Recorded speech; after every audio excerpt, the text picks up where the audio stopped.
Salam alaikum, aujourd'hui je vous présente une délicieuse recette de raïf farci au poulet et légumes. Voyez avec moi les étapes de la recette.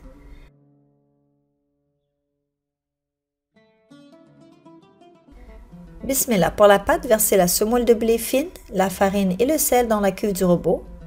Rajoutez l'eau tiède puis pétrissez pendant environ 10 minutes pour avoir une belle pâte souple et non collante.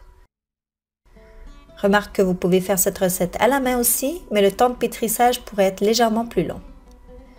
Retrouvez le lien de cette recette en barre d'infos. N'oubliez pas aussi de vous abonner à la chaîne en cliquant sur la cloche pour être notifié une fois la recette publiée.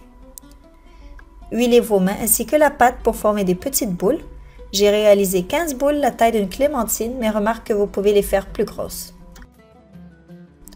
Déposez les boules sur un plateau huilé puis couvrez d'une pellicule en plastique. Laissez reposer environ 20 minutes le temps de préparer la farce. Chauffez l'huile végétale et d'olive dans une grande poêle. Rajoutez l'oignon coupé en morceaux puis faites cuire quelques minutes.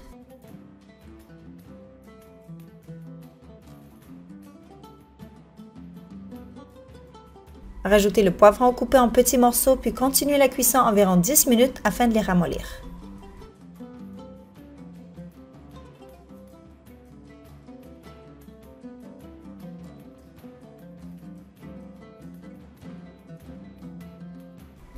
Rajoutez ensuite le poulet coupé en cubes, puis ensuite les épices, le sel, paprika et poivre.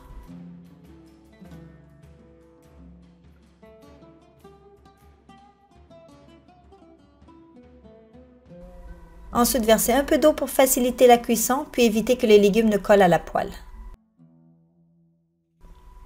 Remuez, puis faites cuire jusqu'à ce que le poulet soit cuit et ensuite retirez du feu.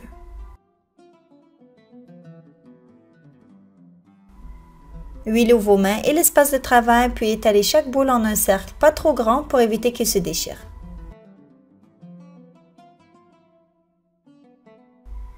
Déposez 1 ou 2 cuillères de la farce au centre ainsi qu'un peu de fromage de votre choix par-dessus. J'ai utilisé du fromage rouge.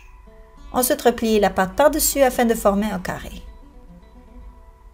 Retournez-le, puis faites de même avec toutes les autres boules. Huilez légèrement une poêle, puis faites griller les deux faces légèrement, car nous allons le passer dans l'appareil panini par la suite pour griller davantage.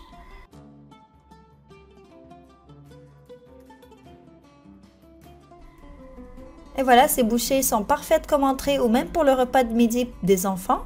J'espère que cette recette vous a plu. Si c'est le cas, n'oubliez pas d'aimer la recette, puis de vous abonner à la chaîne si vous n'êtes pas encore abonné. D'autres superbes recettes sont à venir, Inch'Allah. Je vous dis bon appétit et à très bientôt.